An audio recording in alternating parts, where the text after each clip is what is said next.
Eleanor had always been drawn to the strange and unusual.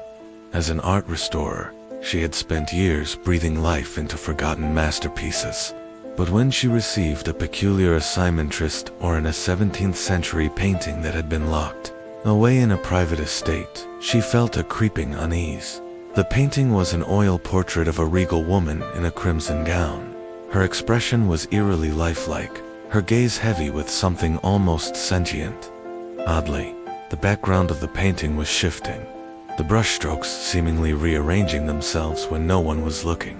The wealthy collector who had purchased it warned her not to work on it at night, but Eleanor scoffed at the superstition. The first night she broke that rule, the lights flickered as she worked.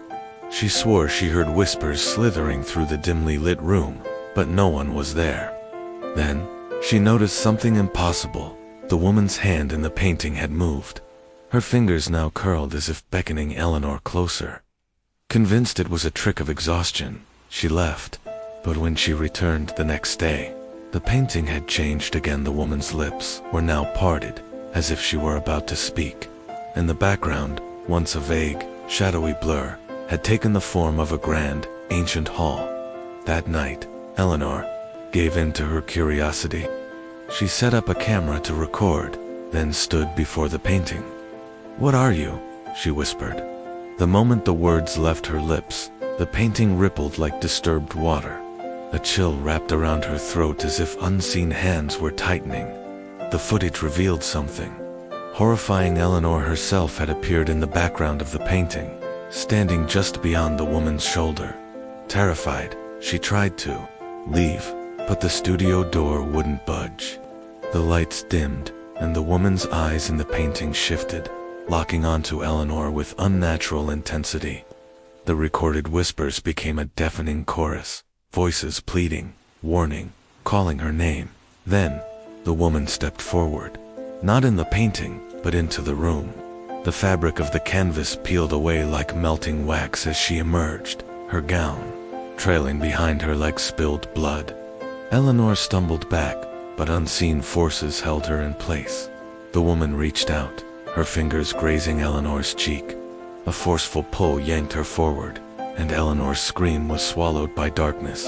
When the collector arrived the next morning, Eleanor was gone. The painting, however, had changed again. The regal woman still stood in the foreground, but now, in the background, a desperate figure could be seen, her face twisted in silent horror. Eleanor had become part of the masterpiece, her eyes pleading for escape that would never come. The painting did not remain silent. As the collector admired his new acquisition, he felt an uncanny pull toward the canvas. That night, he dreamed of Eleanor, her voice echoing through the grand hall, depicted behind the regal woman. "Let me out," she whispered, her voice laced with despair. Disturbed, he awoke to find the painting had changed again. Eleanor's figure had shifted.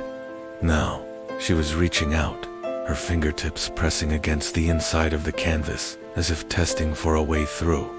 Her mouth was open in a silent scream. Determined to rid himself of the cursed artwork, the collector sought an expert in occult objects.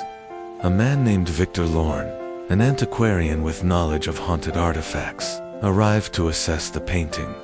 He observed it carefully, murmuring ancient incantations. "This is no ordinary painting," Victor said grimly. "It is a vessel, a prison. The woman in crimson is not the captor. She is the gatekeeper, and Eleanor is not the first to be claimed." Victor revealed something chilling underneath the layers of paint. Faint outlines of other faces could be seen. Dozens of them, all trapped within the brushstrokes, their agonized expressions barely visible beneath centuries of pigments. "Destroying it won't free them," Victor warned. "The spirits are bound to it. The only way to release them is to replace them.